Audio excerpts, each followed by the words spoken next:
Abra sua Bíblia, da primeira carta do apóstolo Paulo aos Coríntios, capítulo 16, versículo 8. Primeira carta do apóstolo Paulo aos Coríntios, capítulo 16, versículo 8.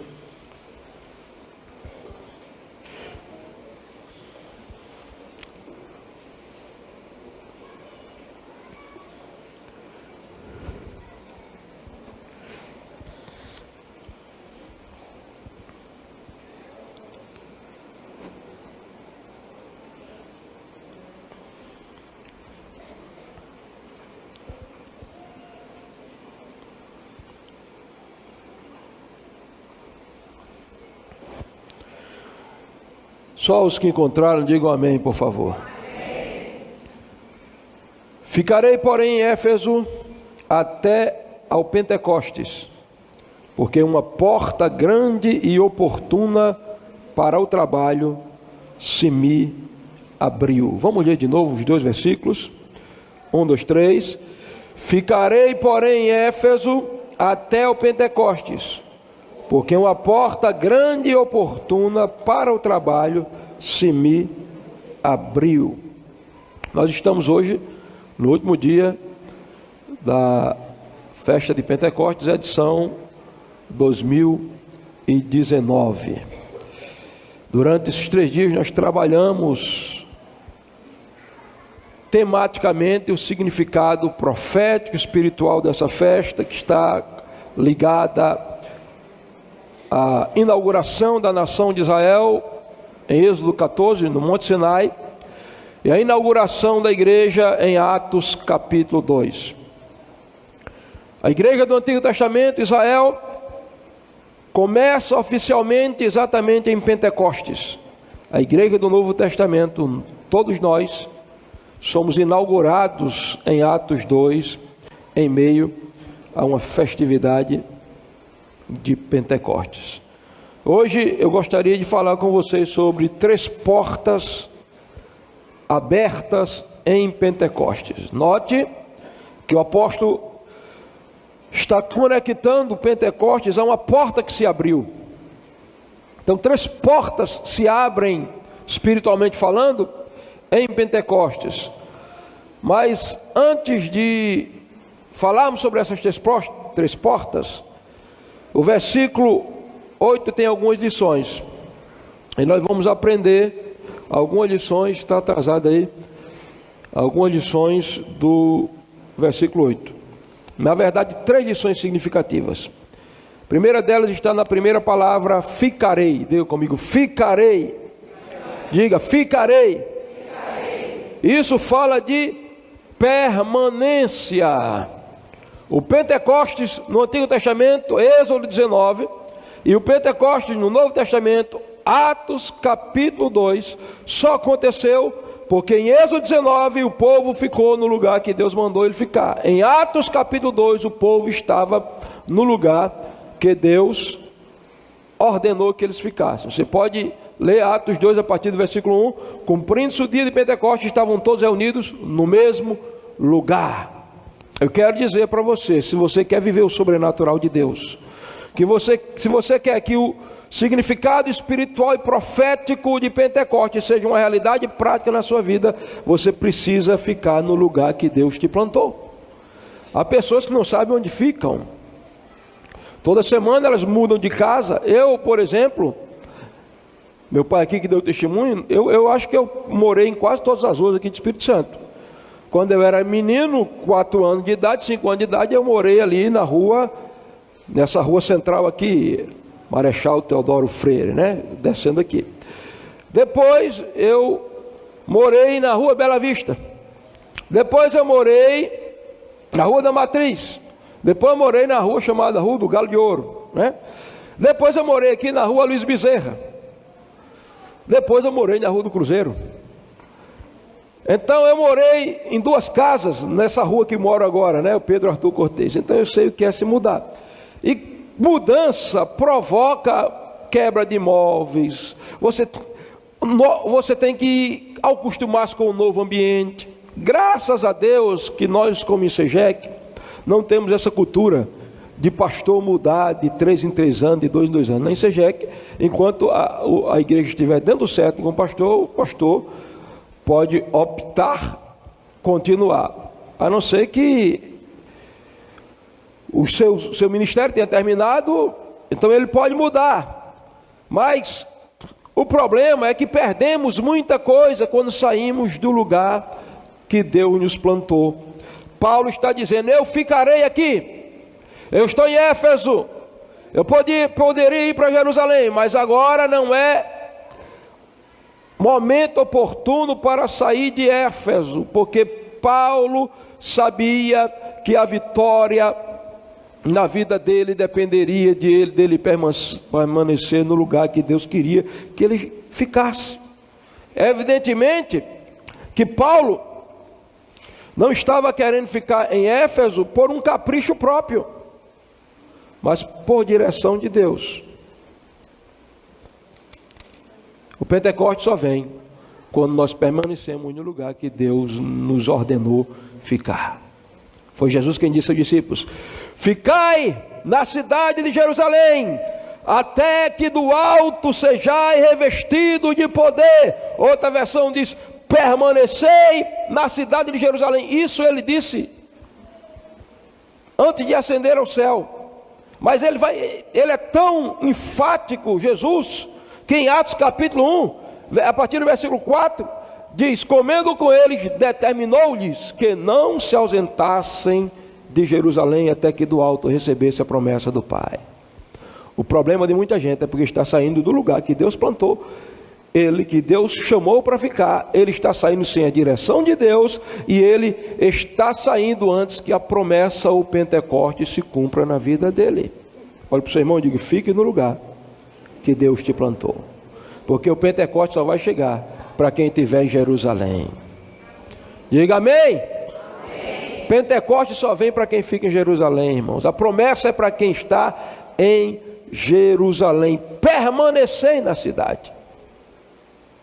Quantas vezes Deus nos diz: fique aqui, e nós somos teimosos e mudamos, se não geograficamente, porque tem muita gente que não sai de lugar geograficamente, sai na postura, sai no coração, sai na intenção. Imagina aqueles 120 irmãos, eram 500 que viram Jesus ressuscitado, eram 500 que viram Jesus ascender ao céu, e Jesus disse para aqueles 500: olha, vocês estão aqui no Monte da Oliveira, volte para o lugar da promessa, que é Jerusalém, fiquem aí, até que do alto vocês sejam revestidos de poder. E eles pensavam que eles iam naquele mesmo dia, imediatamente a promessa ia se cumprir. Mas a promessa só se cumpriria em Pentecostes. E Pentecostes acontece 50 dias depois da Páscoa. Então, depois da Páscoa, depois que Jesus morreu, ele passou 40 dias com os discípulos. Depois de 40 dias, eles vão para Jerusalém e fiquem lá. 500. Eu imagino que foram uns 500 para lá. A Bíblia não é muito clara, mas eu imagino. Eles ficaram lá um dia, a promessa não veio. 2 dias, a promessa não veio. 3 dias, a promessa não veio. Pentecostes quer dizer o quê?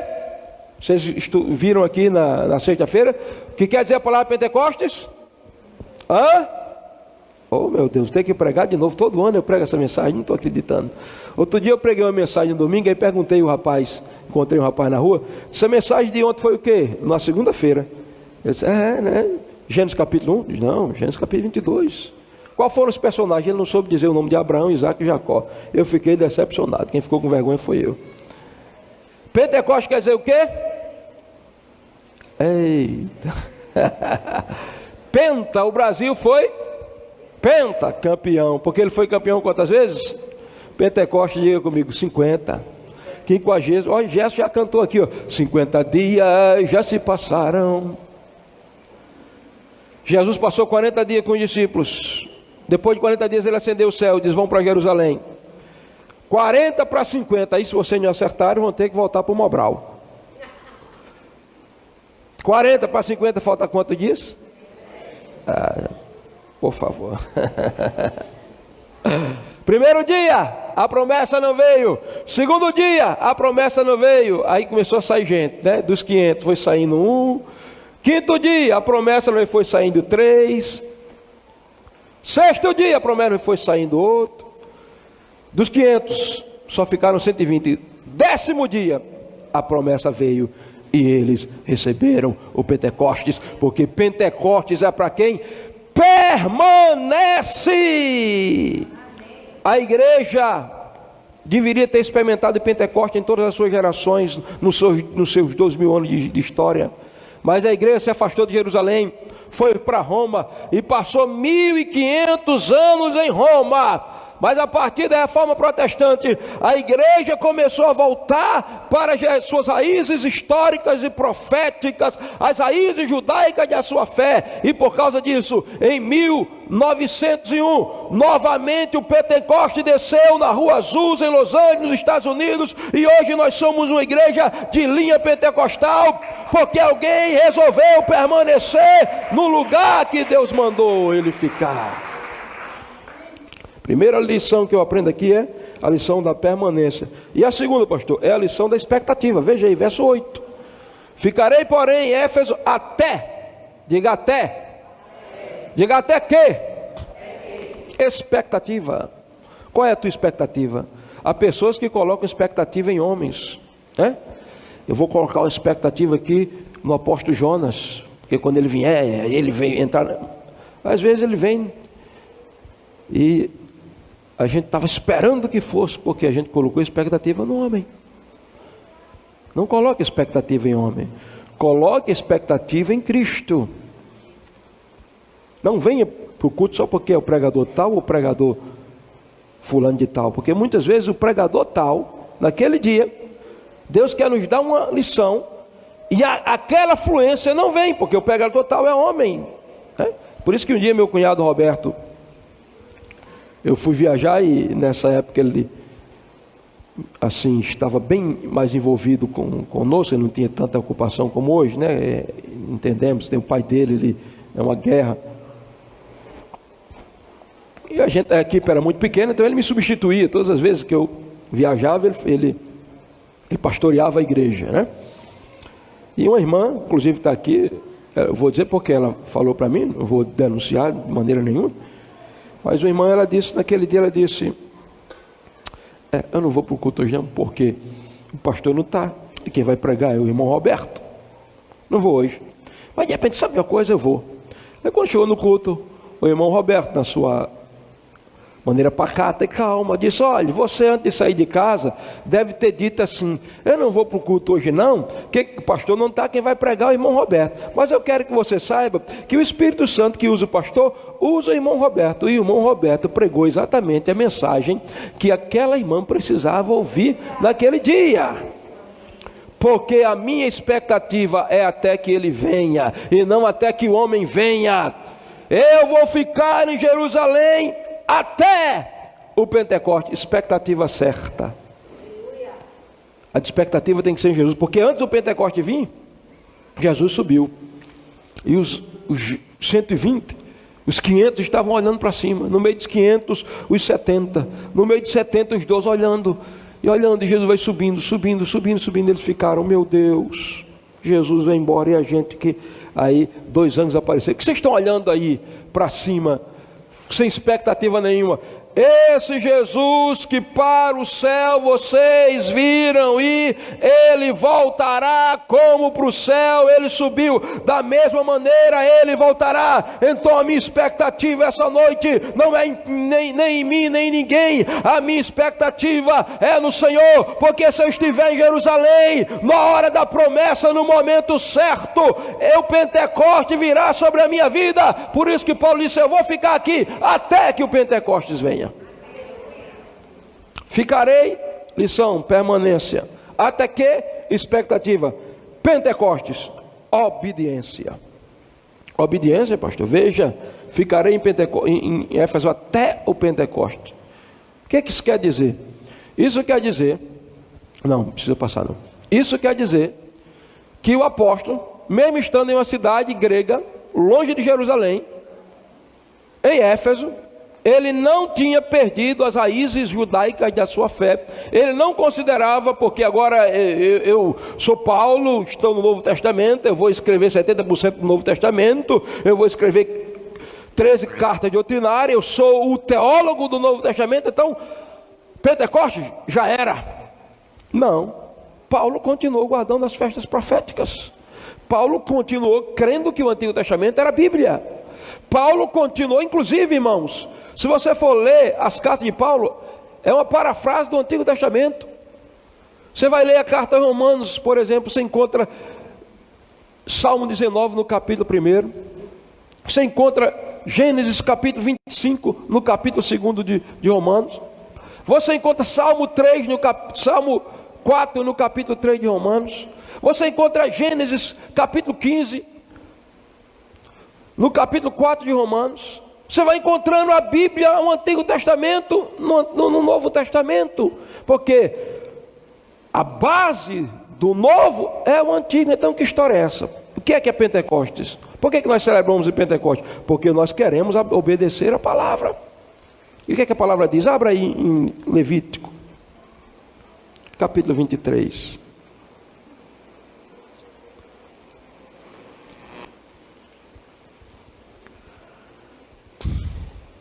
Versículo 21.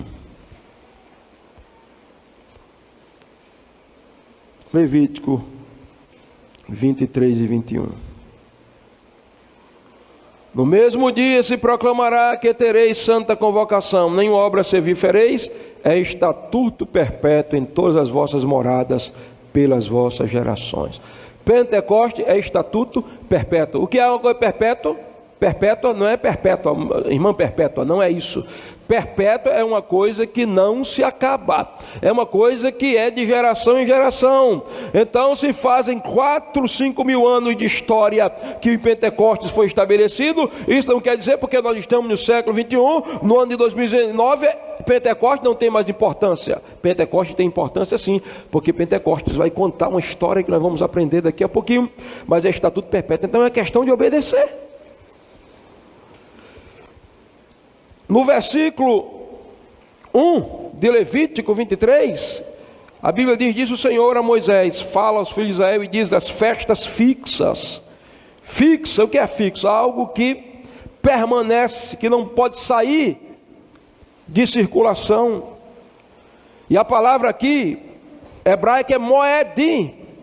E moedim quer dizer agendamentos divinos, ou seja, as festas bíblicas contam a história da nossa redenção.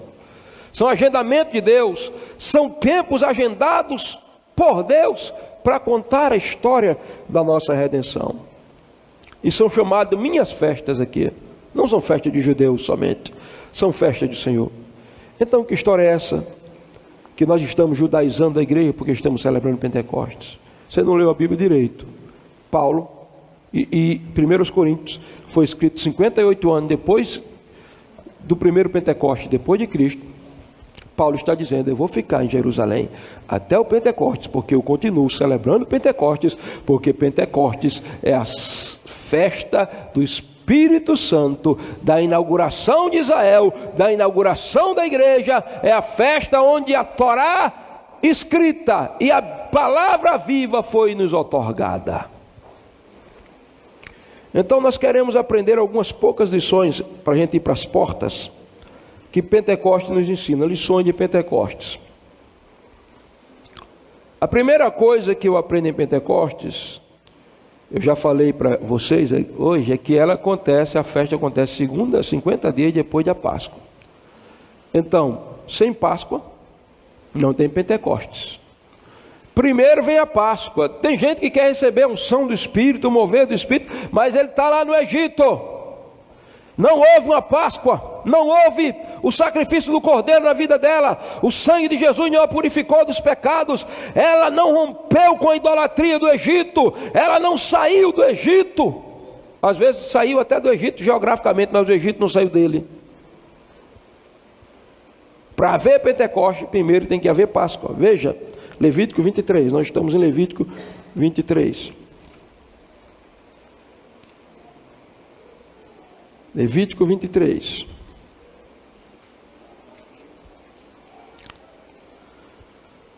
No versículo 4 do capítulo 23, Deus vai falar das festas fixas. E no versículo 5, ele diz: no mês primeiro, ao 14 do mês, no crepúsculo da tarde, é a Páscoa do Senhor. Primeira Páscoa. Então, depois ele vem para o versículo 15, e aí é onde começa a Pentecostes. Então, não haverá poder do Espírito Santo na sua vida, se você não tiver experimentado o encontro com o Cordeiro de Deus, que tira o pecado do mundo, o Cordeiro da Páscoa, Jesus de Nazaré. A outra coisa que eu aprendo em Pentecostes é que não há Pentecostes sem oferta. Veja, verso 14: das vossas moradas trareis 2 pães para serem movidos, de 2 dízimas de 1 éfa de farinha serão vedados, se cozirão, são as primícias do Senhor. Pentecoste é uma doação dos habitantes de Jerusalém, que trazem os primeiros frutos colhidos, e como ele não pode levar tudo, eles pegam 2 pães de trigo, e levam esses 2 pães de trigo e colocam no altar, perante o Senhor, pelas mãos do sacerdote, para dizer: aqui está a nossa oferta. Aqui está o reconhecimento que foi o Senhor que trouxe a chuva, que fez o trigo crescer, e nós fabricamos o pão, e aqui nós estamos oferecendo ao Senhor. Eu não vou falar do significado desses pães, porque eu falo todo ano, vocês já estão caducos de saber. Apesar, que eu prego todo ano que Pentecostes quer dizer 50.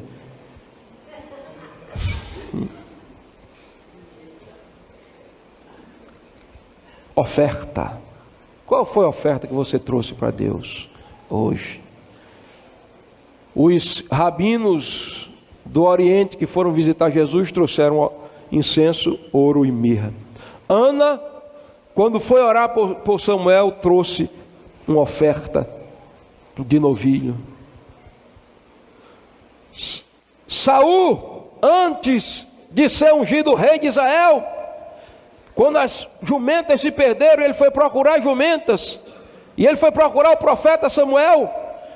Ele disse: eu preciso levar alguma coisa para o Senhor, entregar nas mãos de profeta, para que o profeta consagre ao Senhor. Eu estava observando aqui, irmão, me perdoe, não vou dizer seu nome, jamais direi, você é do ministério, mas eu dei uma olhada de relance, e o pessoal estava aqui, e você estava assim, na hora do louvor. Quer dizer que aqui nós levantamos as mãos, batemos palmo? Quem está saltando, está pulando? Não eram vocês que estavam aqui, não, é do outro grupo. Mas ninguém se sentiu constrangido. E a gente está adorando a Deus.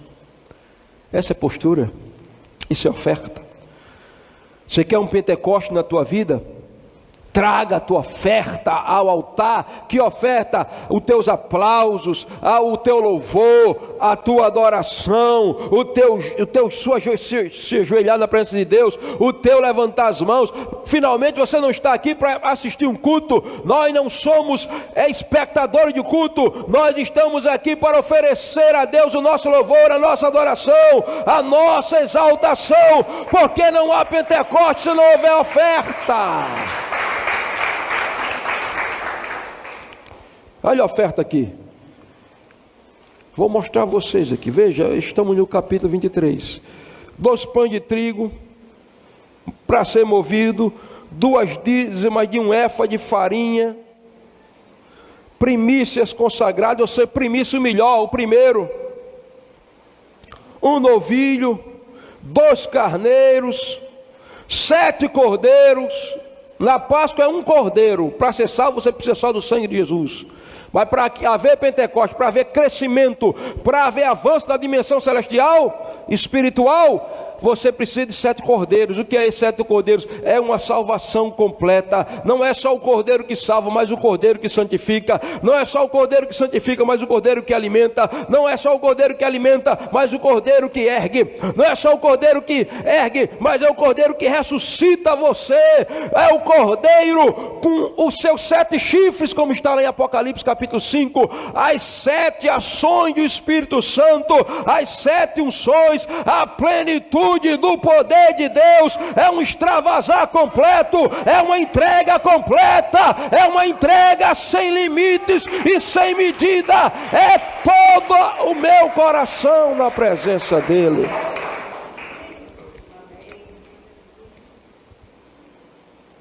E depois de falar pouco sobre lições de Pentecostes, vou ficar só com essas duas, Páscoa e oferta. Eu quero começar a falar sobre as 3 portas que se abrem em Pentecostes. 3 portas. Há uma diferença entre Páscoa e entre Pentecostes, porque na Páscoa, tanto no Antigo quanto no Novo Testamento, as portas estão fechadas. Deus disse a Moisés: esse vai ser o primeiro mês do ano, eu vou tirar vocês do Egito. Peguem um cordeiro pascual, assem ele no fogo, o cordeiro com as suas características significativas.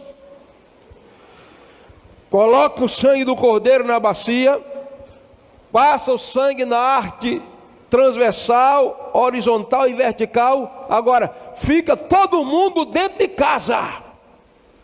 Quem sair para fora da casa, eu não me responsabilizo, Moisés. O anjo vai passar com a espada aí. E diz: todo mundo, porta fechada, a família toda trancada. Por quê? Porque na Páscoa nós estamos sendo protegidos.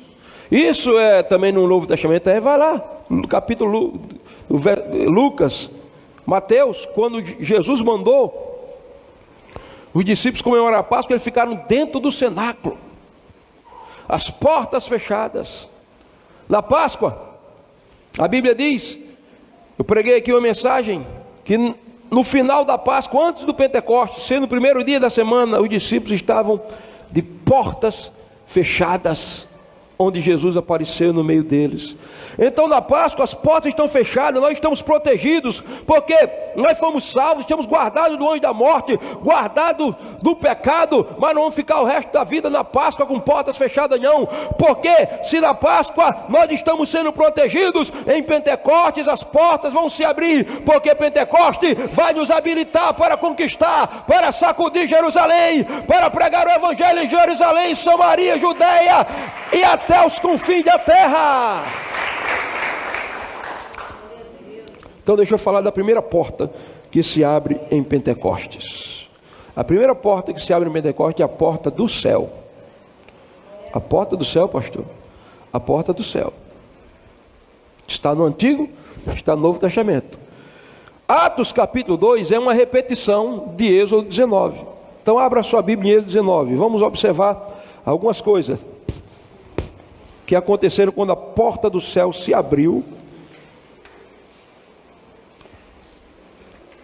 em Êxodo 19.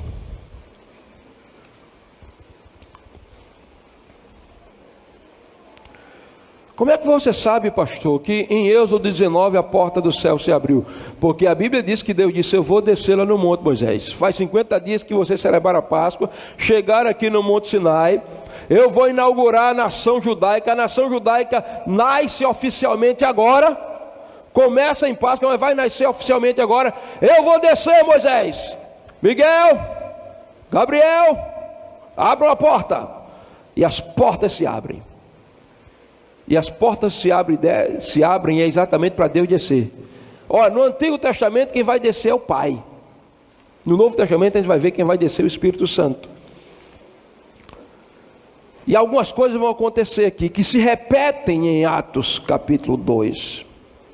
Vamos ver aqui o que acontece. Olha aí, versículo 17.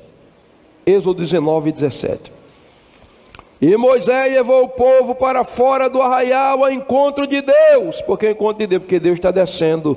E puseram-se ao pé do monte. Agora a porta do céu se abriu. Lá vem Deus descendo, lá vem Deus descendo. E aí, verso 18. Todo o monte fumegava. O Senhor descera sobre ele em fogo. Daqui a pouco eu falo sobre o fogo. O Senhor descera sobre ele em fogo. Sua fumaça subiu. Da fumaça como da fornalha, o monte tremia grandemente. Aí agora, a primeira coisa que eu quero falar, para a gente fazer o paralelo com Atos 2, eu falo na sequência, a primeira coisa que acontece, quando Deus está descendo o Senhor para o cimo do monte, versículo 19, perdão. O monte temia grandemente, verso 19. O clamor da trombeta ia aumentando cada vez mais. Moisés falava e Deus respondia no trovão. Primeira coisa que nós vamos ver aqui é que houve barulho.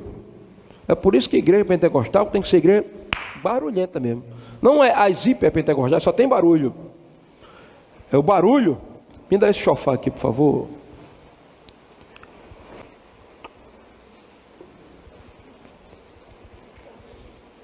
Tem que ser o barulho do céu. Então, abre a porta.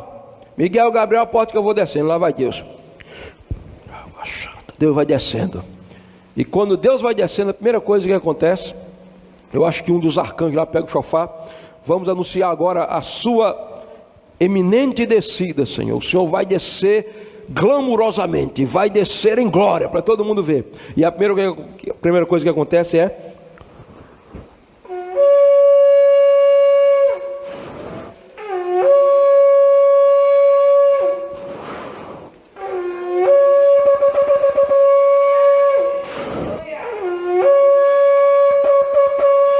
a Bíblia diz aqui, ó, houve um grande clangor de trombeta que ia aumentando cada vez mais. É Deus descendo. É Deus descendo. Deixa eu te dizer, quando Deus desce, tem que haver barulho.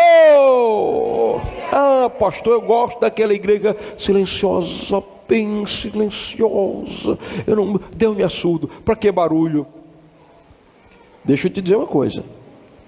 Você vai ficar incomodado no céu. Não sei se você vai se acostumar, porque no céu é barulho de anjo dando glória a Deus, é barulho de anjo dando aleluia, é 24 anciãos se prostrando dizendo: grande é o Senhor que criou todas as coisas foram feitas por tuas mãos. É 4 seres viventes olhando para os 4 cantos do trono e dizendo: santo, santo, santo é o Senhor Deus Todo-Poderoso, toda a terra está cheia da sua glória. É serafim voando e dizendo: santo é o Eterno.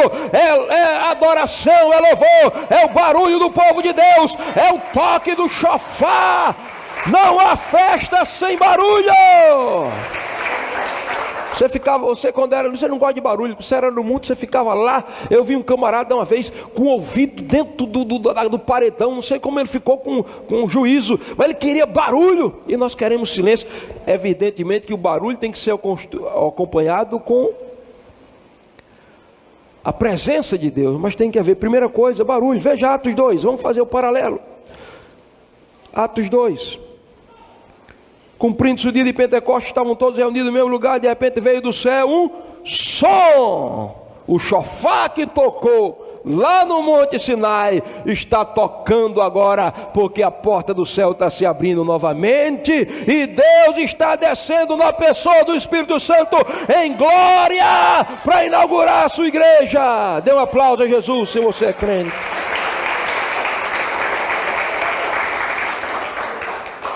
A segunda coisa que acontece aqui, irmãos, verso 18: todo o Monte Sinai fumegava, porque o Senhor descera sobre ele em, diga, fogo. Fogo. Diga, bata a palma assim, diga, fogo. Barulho, som como de um vento. Êxodo 19, Atos 2, Deus está repetindo. Deus está descendo, tocando. E o monte começa a se tremer, né? Na presença de Deus treme. Tem gente que treme, que fica com medo. O irmão falou, estava tremendo ali, a presença de Deus. Eu me lembro que teve um culto aqui, uma unção poderosa, que eu toquei no rapaz, ele tocou na outra irmã, é tremendo, o poder de Deus. Tem até um povo na história da igreja, chamava os Quakers, que eram os tremedores, né? Você já ouviu falar na veia Quaker, né? Que chama Quakers, vem deles, os tremedores, povo que tremia da presença de Deus. Se o monte Sinai, irmão, aquela estrutura de montanha, não aguentou, antes de Deus pisar, o monte está tremendo, e o Carmelo dizendo: o que é que tu tem, Sinai, que está se tremendo tanto? É Deus que está descendo sobre mim. Então que haja o terremoto de Deus essa noite aqui, que abale as nossas estruturas espirituais, que nos levante, que nos erga, que nos faça ser crentes, cheios do entusiasmo de Deus, que nos anime.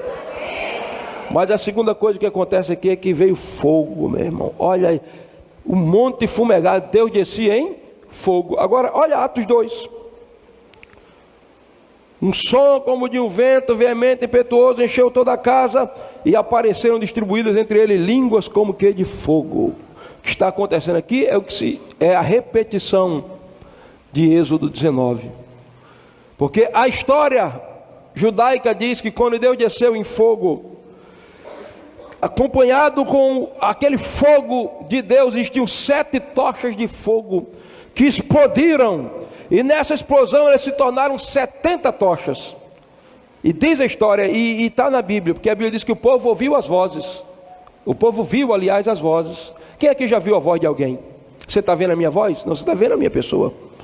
Se eu estivesse aqui falando no microfone, se estivesse só ouvindo a sua voz, minha voz, jamais você ia ver a minha voz. Ninguém vê voz. Mas o texto diz que o povo viu as vozes. Por que o povo viu as vozes? Porque a história diz que quando aquelas 70 tochas desceram, as tochas começaram a falar com o povo. Do meio do fogo saía uma voz dizendo: eu sou o Senhor teu Deus que te tirei da terra do Egito. Não terás outros deuses diante de mim. Não farás para ti mais de escultura. Não tomarás o nome do Senhor teu Deus em vão. Lembra-te do dia do sábado. Não furtarás. Honra teu pai e tua mãe. Não adulterarás. E o povo estava vendo as vozes. Agora Pentecostes, Atos 2, aquelas tochas de fogo do Sinai estão descendo. Ainda estou com a porta do céu, meu filho. Não adianta não. Aquelas tochas do céu estão descendo. Com a diferença. Qual é a diferença, pastor? Ao invés de as tochas agora falarem, as tochas desceram sobre a cabeça dele, entraram para dentro deles, e eles começaram a falar numa linguagem sobrenatural, conforme o Espírito Santo lhes concedia que falasse. Por que é importante o som, pastor? Porque Deus se revela no barulho. Mas por que é importante o fogo, pastor? Porque deixa eu dizer algumas coisas para você. Características do fogo que se assemelham à ação do Espírito Santo, que tem que tocar a sua vida. A primeira coisa que eu quero que você saiba é que o fogo ilumina. Você sabe que quando não existia luz elétrica, era o fogo do candeeiro. Quem é que é do tempo do candeeiro? Não sou tão velho assim, né? Eu ia para a reta, e na reta, na casa dos meus avós, não tinha luz elétrica, era candeeiro. Eu me lembro que eu ia dormir no último quarto, num colchão de palha duro, mas com candeeiro aceso. Meu avô ia, quando eu estava dormindo, apagava o candeeiro. Eu acordava gritando, porque eu tinha medo do escuro. O fogo ilumina. Quem tem o Espírito Santo desceu para trazer uma iluminação especial para aquele povo. Por que o povo de Israel não se perdia no Egito, pastor? No Egito não, no deserto, pastor. Porque a Bíblia diz que uma coluna de fogo ia guiando, iluminando o caminho. Quem tem a presença do fogo do Espírito Santo na vida, não anda em trevas, não anda na escuridão, não anda na ignorância espiritual, porque é a luz de Deus no seu coração. Pastor, se eu fizer um curso de teologia, será que eu vou entender a Bíblia de verdade? Você pode entender no quesito letra, mas há coisas nesse livro, porque esse livro é espiritual, não é cientificamente que se aprende esse livro. Teologia é só uma alavanca para lhe levar a entender, ter uma compreensão mais clara, mas você precisa do fogo da presença de Deus, abrindo os teus olhos, tirando aquilo que é obscuro, porque o fogo de Deus ilumina. O que é que o fogo faz também, pastor? O fogo, além de iluminar, o fogo aquece, meu irmão. É por isso que tem que ter fogo em Êxodo capítulo 19, tem que ter fogo em Atos capítulo 2, porque o Espírito Santo vem para aquecer. Lá está Paulo, na ilha de Malta, depois de naufrágio, e Paulo está lá, A Bíblia diz que estava chovendo, a ilha de Malta, fazendo frio, e Paulo está desperto de uma fogueira, se aquecendo. E quando ele está jogando graveto, quando ele pega um graveto, vem uma cobra, pica Paulo. Mas a Bíblia diz que Paulo jogou a víbora no fogo, e a víbora saiu fugindo do fogo. Quando nós estamos frios espiritualmente, as cobras, as víboras desse mundo, o pecado começa a ser atrativo. Nós começamos a nos frágeis para ceder à tentação. Mas quando nós estamos incendiados do fogo de Deus, não tem víbora, não tem aranha, não tem barata, não tem inseto que chegue perto de nós, porque nós estamos incendiados pelo fogo de Deus e queimando por dentro, incendiados pelo fogo de Deus. O pecado não vai nos tocar, as víboras desse mundo vão se afastar de nós. O fogo aquece. Uma das piores tristezas do cristianismo são crentes gelados, crente cônsul, crente próximo. Existe esse nome, mas crente freezer, crente iceberg. Não tem fervor espiritual na oração. Um dia perguntaram a John Wesley: o que é que a gente faz para acontecer, para haver um avivamento? Ele disse: acende uma fogueira no púlpito. Quando perguntaram qual é o sucesso do seu ministério, Wesley, ele disse: eu me coloco em chamas e o povo vem me ver ardendo. Frio na oração, frio na leitura da Bíblia, frio na frequência à igreja.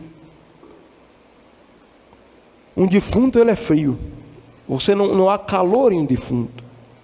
Então, quando nós estamos frios, é porque nós estamos prestes a morrer espiritualmente. Que o fogo de Deus nos incendeie novamente. O que é que o fogo de Deus faz? O fogo de Deus faz arder o nosso coração, nos esquenta e nos faz arder de paixão.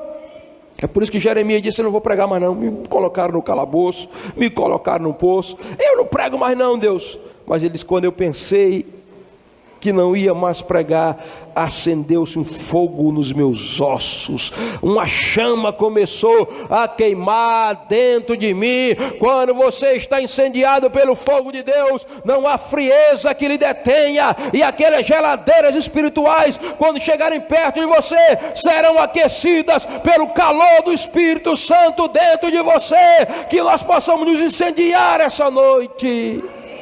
É por isso que eu gosto daquela música: eu tenho fogo queimando em meu peito, que não me dá descanso. Eu não tenho descanso, porque é bíblico. O fogo arde. O que é que o fogo foi mais? Purifica. Eu não vou nem pregar, que ontem nós tivemos uma aula aqui fabulosa, que mensagem poderosa ontem sobre a questão do fogo purificando. Mas o fogo se espalha. Você pega uma faísca de fogo, joga num milharal seco, daqui a pouco está um incêndio. O fogo verdadeiro de Deus é aquele que se espalha. Fica fogo aqui dentro, você tem que sair daqui pegando fogo e contagiar os outros. Dwight Lyman Moody, alguém escreveu um livro da história de Moody, Seara em Chamas. E nesse livro um homem disse: hoje eu vi uma reunião de oração de dezenas de quilômetros, um país inteiro incendiado. É isso que Deus quer fazer: nos incendiar para incendiarmos aos outros. Não é para a gente ficar aqui cantando, orando em língua, achando muito. Nos incendiar para incendiarmos os outros. Quando a porta do céu se abre, tem barulho, tem voz de Deus, mas também tem fogo de Deus. A segunda porta que se abre em Pentecostes é a porta da palavra. Veja, Êxodo 19.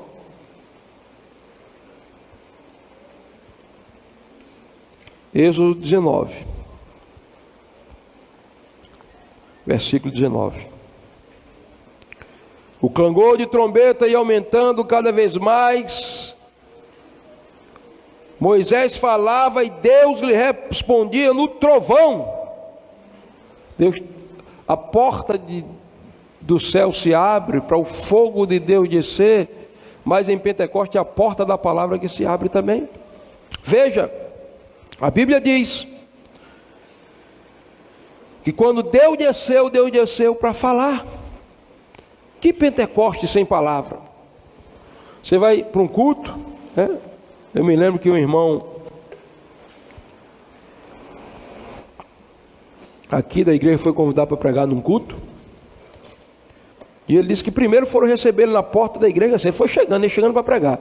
E alguém foi receber ele na porta da igreja, assim, pegou na mão dele e levou ele. E ele começou a pregar a palavra. Normal, pregando a palavra. Daqui a pouco o povo viu que não ia. Só vai ter isso aí, não vai ter nada. E começaram a jogar cadeira uns nos outros. Aí pegaram, começaram a girar um, jogar outro no chão e tal. Aí o irmão começou a rir e disse: fulano, não vou pregar mais não, vou entrar aqui na sua. Aí se agarrou com o amigo dele, ficou rindo lá. Que Pentecoste é esse sem Deus falar? E como é que Deus fala, pastor? Olha aqui, ó.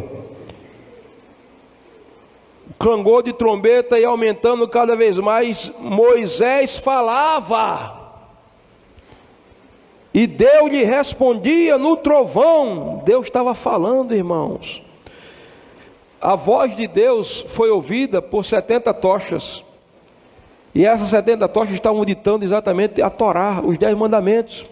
Porque depois que você vê essa apoteose toda, em Êxodo 19, primeiro versículo do capítulo 20, diz: então falou Deus todas estas palavras.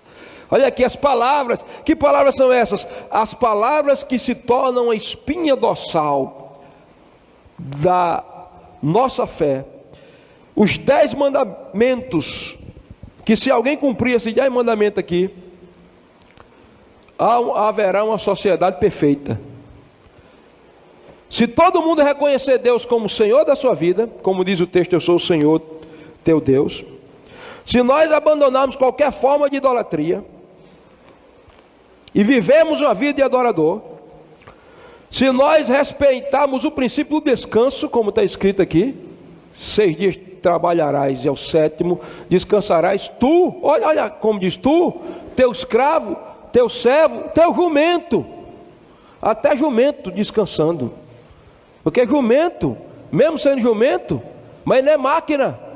Você botar o jumento para trabalhar sem parar, ele morre rapidamente. Não honra teu pai e tua mãe, não matarás, não adulterarás, não furtarás, não dirás falsamente. Tudo isso aqui Deus está dando a espinha dorsal. Embrionariamente essas 10 palavras vão formar a Bíblia. O código de ética moral começa aqui. Agora, em Atos 2, pastor, se é que Deus fala também, a porta da palavra está aberta? Está aberta sim. Veja, vamos lá, Atos capítulo 2. Nós estamos fazendo aqui o paralelo. Atos capítulo 2.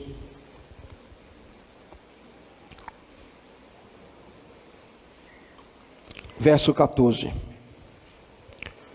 Quando houve aquela unção, todo mundo foi cheio do Espírito Santo, aquele mover. Então o que é que acontece?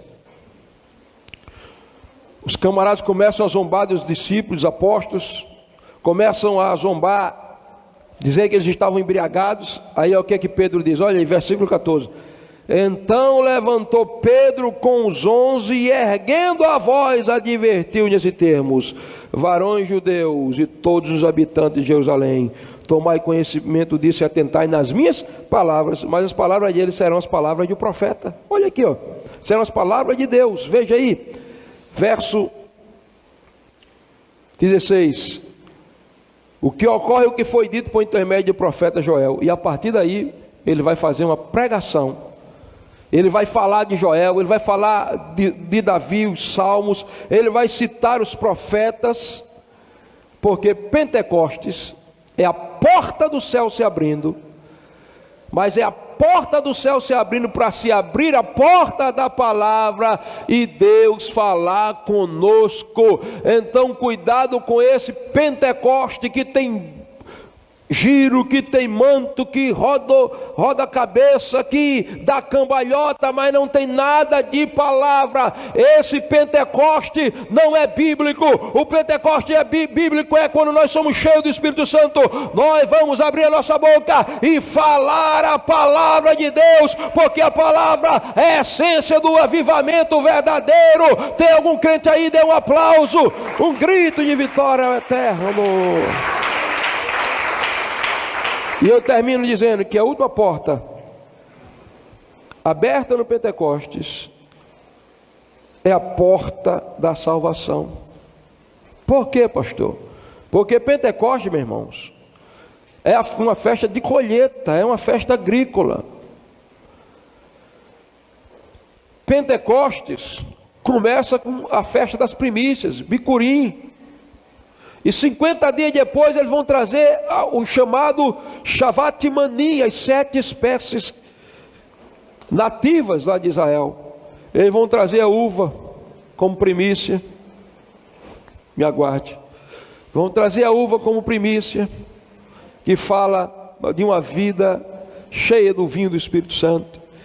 Eles vão trazer a azeitona, a oliva, que fala da unção que despedaça o jugo.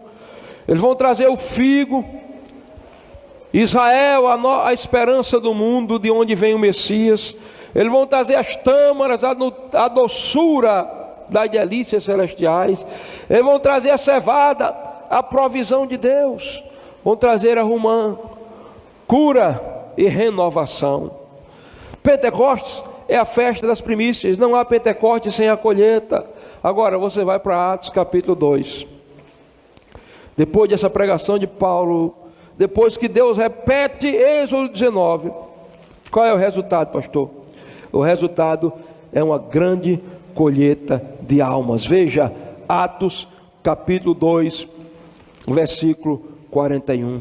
Então os que aceitaram a palavra foram batizados, havendo um acréscimo naquele dia de quase 3.000 almas. Ser cheio do fogo de Deus, experimentar verdadeiramente o Pentecostes, é ver vidas se rendendo aos pés de Cristo, porque avivamento que não tem salvação pode ser qualquer coisa menos avivamento. Vamos ficar de pé.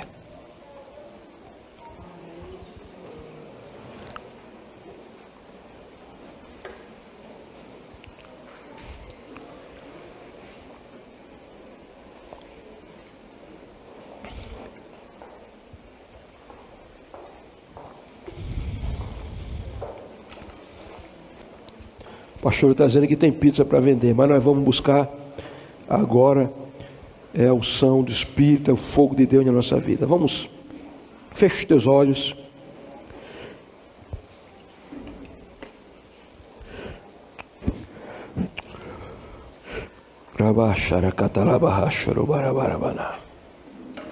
Feche os seus olhos.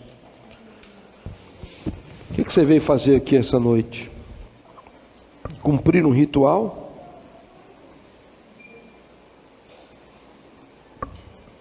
Marcar presença? Ou você veio porque você tem fome de Deus, que você precisa de um Pentecoste na sua vida? Precisamos todos os dias desse Pentecostes, dessa renovação de Deus. Então, enquanto nós cantamos, você ora, e vamos buscar a unção do Espírito Santo na nossa vida. O ministério de louvor pode começar.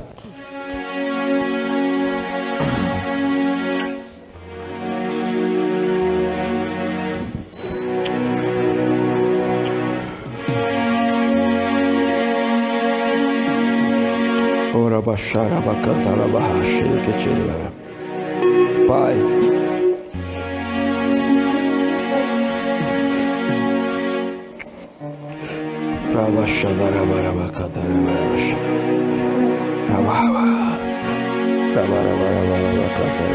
está cercado feche os seus de olhos. toda glória, pleno e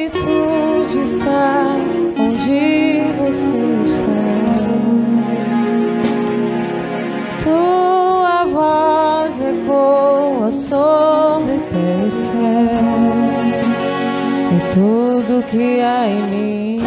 Batiza-me no teu amor. Levanta as mãos, diga: batiza-me no teu amor, Senhor. Levanta as mãos e diga: eu quero Pentecostes na minha vida hoje. Deseje. Seu amor inunda os corações, sua paixão inflama nossa vida. Tua presença quebra tudo que não é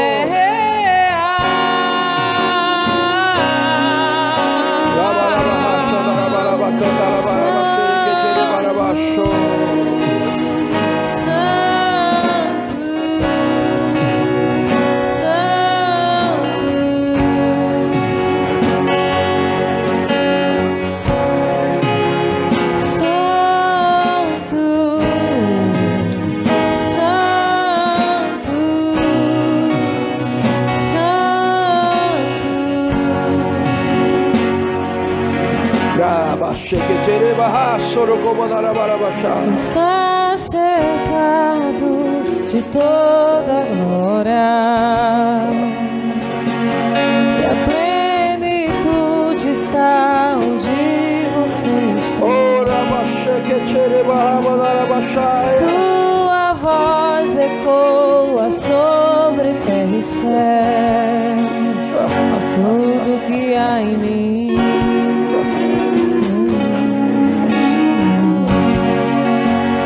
Prostra em adoração.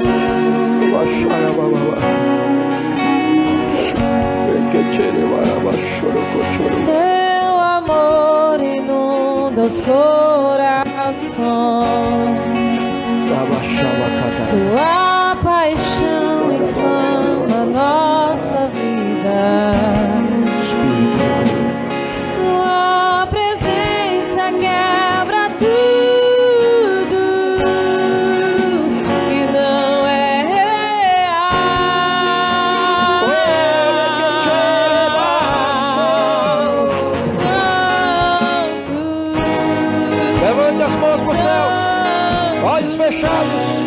Erga as mãos bem alto e diga: Senhor, eu quero Pentecostes na minha vida, eu quero a renovação.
Presta atenção.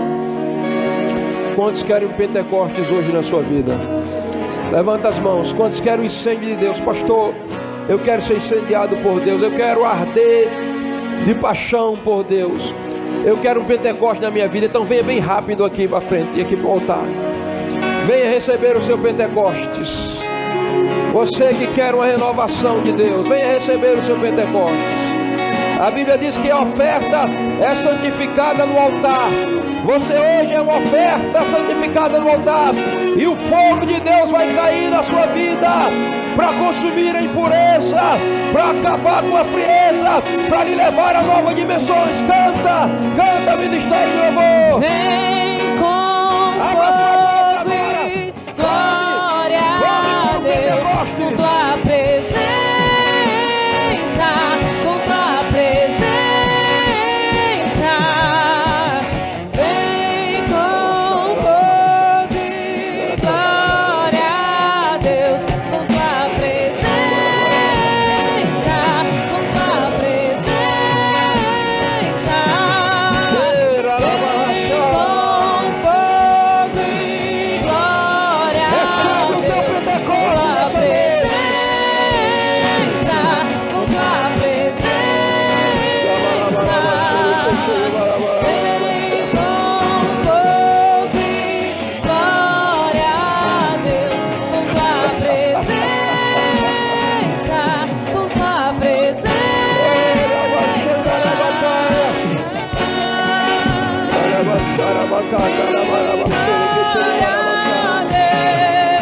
Receba a renovação. Você que há muito tempo não ora em línguas, comece a orar em língua de novo essa noite.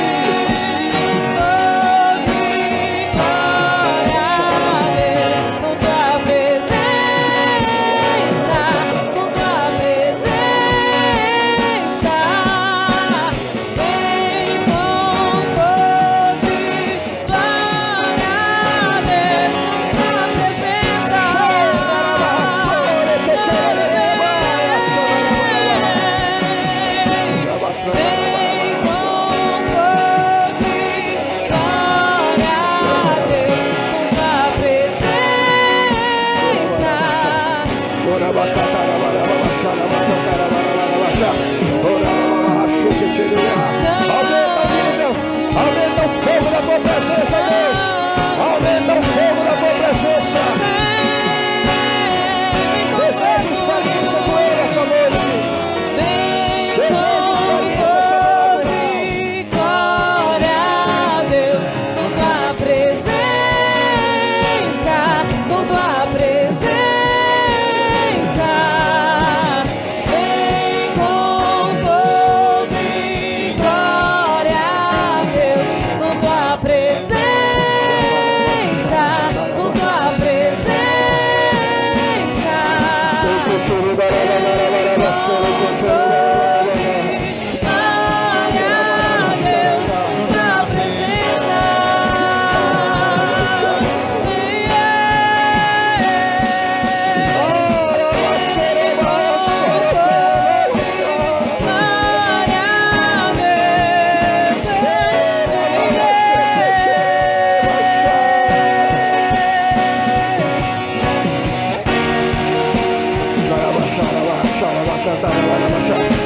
Pentecoste de Deus, som como de vento, como de tempestuoso, línguas partidas como que de fogo, som do céu, enche esse lugar.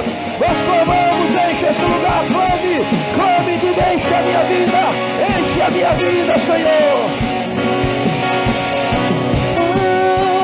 Vem com fogo e glória a Deus, com tua presença, com tua presença. Vem com fogo e glória a Deus, com tua presença, com tua presença.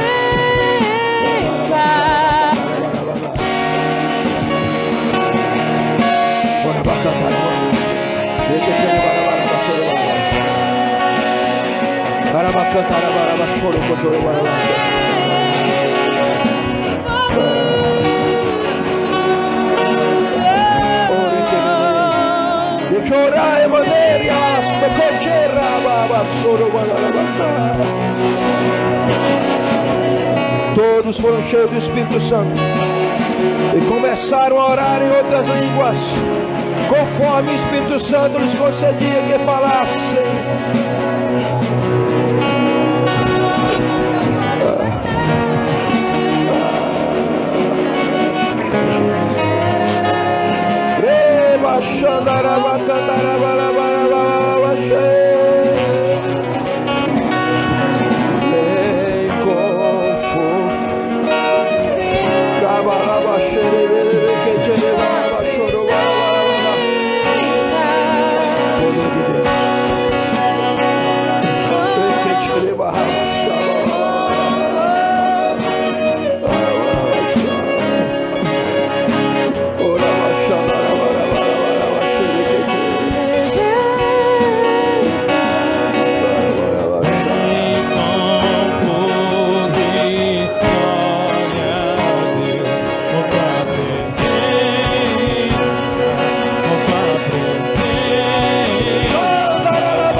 está sendo acesa dentro de nós.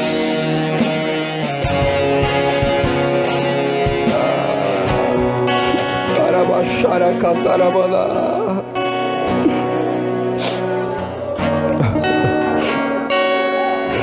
Çoğun hesteki çorora başar. Ora başar. E chora.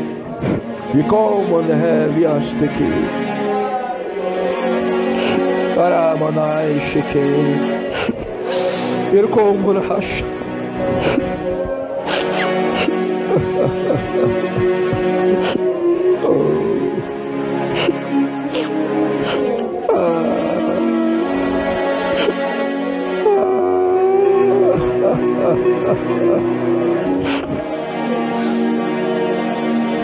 Me canta la bashoro bonarai tikemu.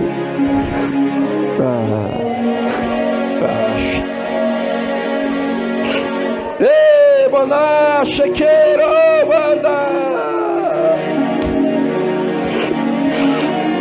Oh, rabashere que chere barabara.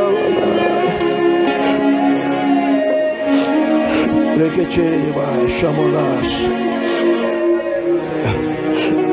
Kocho Arabahasha Kata.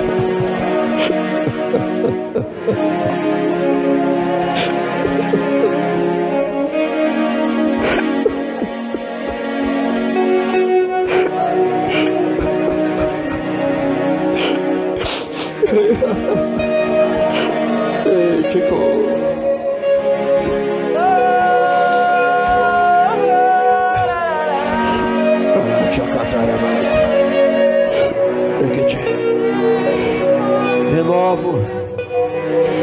Renovo o meu amor em teu coração essa noite.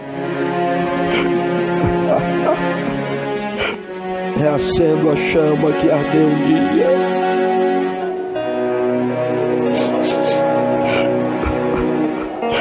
A paixão que queimou como um fogo.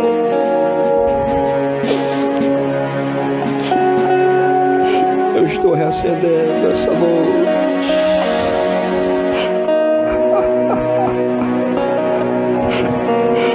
Estou te tocando com a minha graça. Entra nessa atmosfera.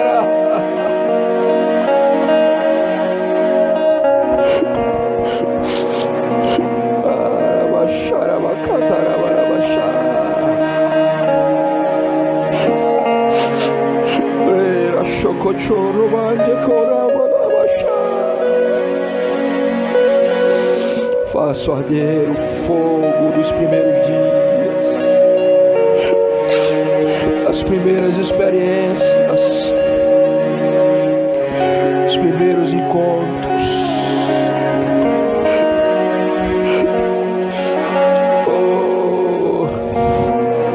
O lugar da intimidade.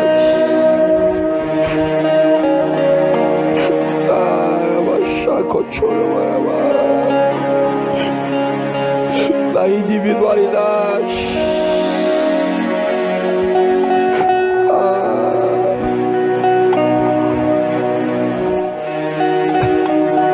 Do encontro pessoal. Oh, sente o cheiro, a fragrância. Sente o perfume dessa atmosfera celestial.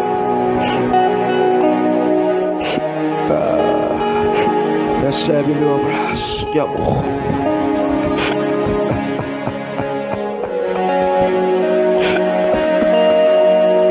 Falo contigo essa noite. Te amo. Tenho saudades dos dias que andavas comigo,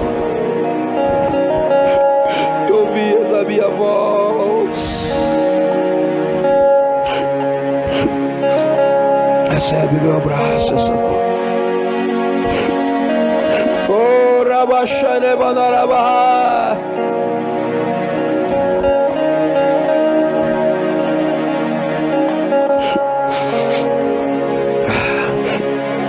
Teu nome é ousadia. O teu nome é ousadia. Ergue a tua cabeça. Se lança novamente.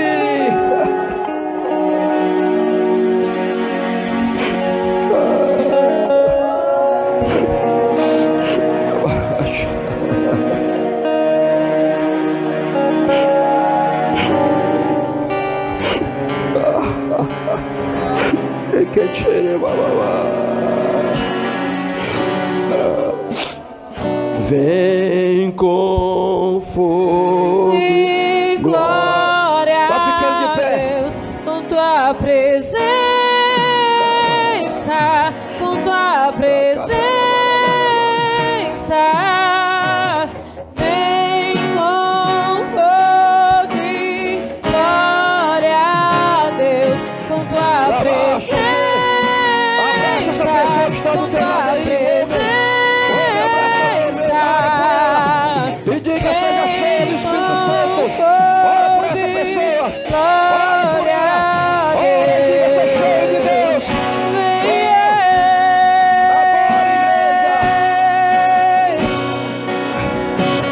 Vem com fogo e glória a Deus, com tua presença,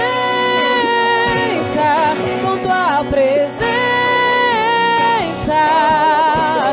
Vem com fogo e glória a Deus,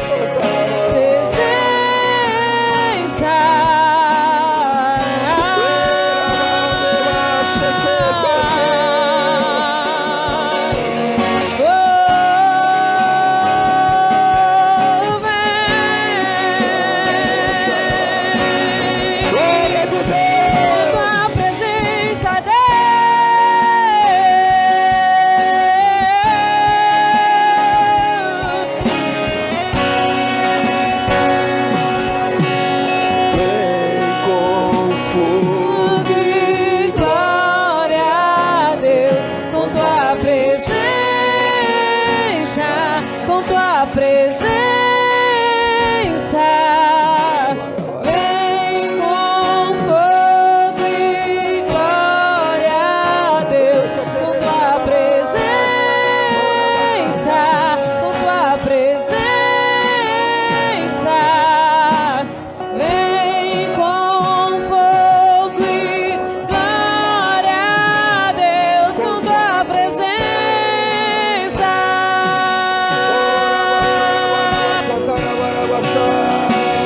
Vem com fogo e glória a Deus, com tua presença.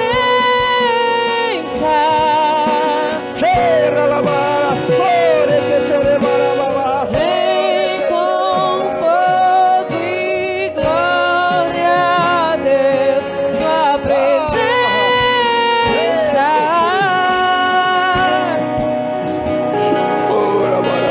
Vem com fogo e glória a Deus, com tua presença, com tua presença. Vem com fogo e glória a Deus, com tua presença, com tua presença.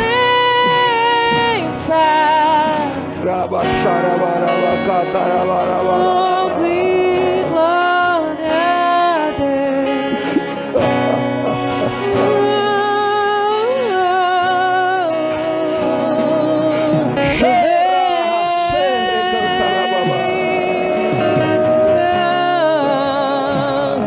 Com tua presença. Eu te amo, Jesus.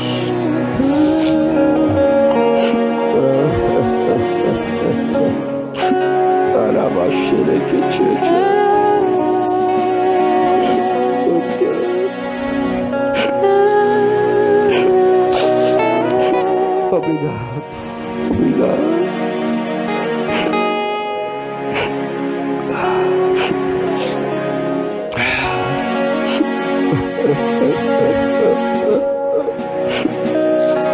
Obrigado, Jesus. Aleluia. Graças.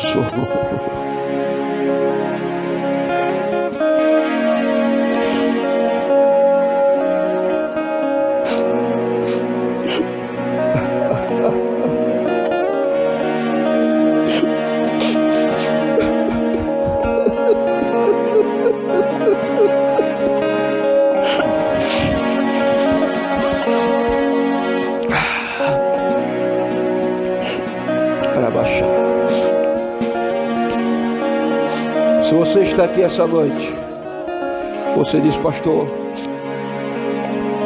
Deus tocou a minha vida e eu ainda não sou convertido ao Evangelho, mas agora, nesse momento eu quero entregar a minha vida a Jesus. Levanta a mão.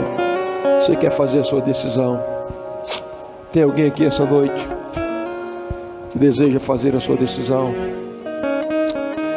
Amém. Se você é essa pessoa, onde está você? Amém. Quero anunciar aqui. Como é o seu nome, irmão? Vem cá, por favor.